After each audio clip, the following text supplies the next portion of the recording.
அஸ்ஸலாமு அலைக்கும்.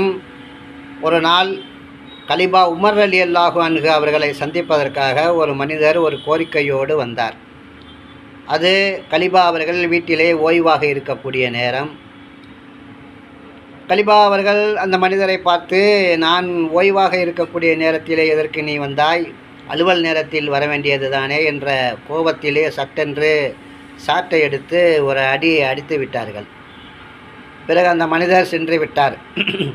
அந்த மனிதர் சென்ற பிறகு கலிபா உமர் ரலியல்லாஹு அன்ஹு அவர்கள் தனக்குத்தானே புலம்பிக் கொள்கிறார்கள். எப்படி என்றால், உமரே, நீ சாதாரண மனிதனாக இருந்தாய், அல்லாஹ் தஆலா உன்னை கலிபாவாக ஆக்கினான், ஒரு ஆட்சி அதிகாரத்தை கொடுத்தான்.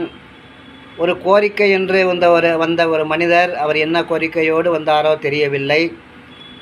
நீ அவருடன் பரிவுடன் நடந்து கொள்ளாமல் இப்படி அடித்து விட்டாயே, அடித்து அவரை விரட்டி விட்டாயே, இது உனக்கு தகுமா? இது நேர்மையா, நியாயமா என அவருடைய மனசாட்சி அவரை குத்தி கொண்டே இருந்தது. உடனே கலிபா ரலியல்லாஹு அன்ஹு அவர்கள் அவருடைய மனம் மாறாமல் அந்த சாட்டை எடுத்துக்கொண்டு அவர்கள் வெளியே சென்று விட்டார்கள். அந்த மனிதரை சந்திப்பதற்காக சென்று விட்டார்கள். அந்த மனிதரை பார்த்து, என்னை நீங்கள் மன்னித்து விடுங்கள், நான் கோபப்பட்டு விட்டேன், அடித்து விட்டேன், என்னை மன்னித்து விடுங்கள், நான் அடித்ததை போன்றே இந்த சாட்டையை வைத்து நீங்கள் என்னை அடியுங்கள் என்று அந்த மனிதரை போய் அவர்கள் மிகவும் கெஞ்சி அவர்கள் சொல்கிறார்கள்.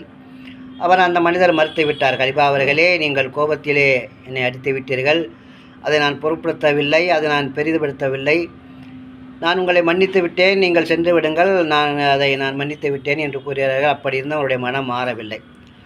ஒரு கலிபா என்ற ஒரு ஜனாதிபதி என்ற ஒரு பொறுப்பில் இருந்து ஒரு மனிதரை ஒரு கோபத்திலே அடித்து விட்டதற்காக, ஓய்வு நேரத்திலே வந்ததற்காக கோபப்பட்டு அடித்து விட்டதற்காக அவருடைய மனம் மாறாமல் அவரே அந்த சாட்டை எடுத்து அவரை தேடி சென்று அவர் கையில் கொடுத்து அடிக்க சொன்னார்கள் என்றால், அவர்கள் உண்மைக்கும் நேர்மைக்கும் மனசாட்சிக்கும் எந்த அளவுக்கு அவர்கள் மதிப்பு கொடுத்தார்கள் என்பதை நாம் இந்த சம்பவத்தின் மூலம் தெரிந்து கொள்ளலாம். ஒரு ஆட்சியாளர் எப்படி இருக்க வேண்டும் என்பதற்கு ஒரு முன்னுதாரணமாக கலிபா உமர் ரலியல்லாஹு அன்ஹு அவர்கள் வாழ்ந்தார்கள். அத்தகைய மேன்மக்கள் செல்லக்கூடிய பாதையில் நாமும் சென்று இருளகிலும் இறையருள் பெறுவோம். அஸ்ஸலாமு அலைக்கும்.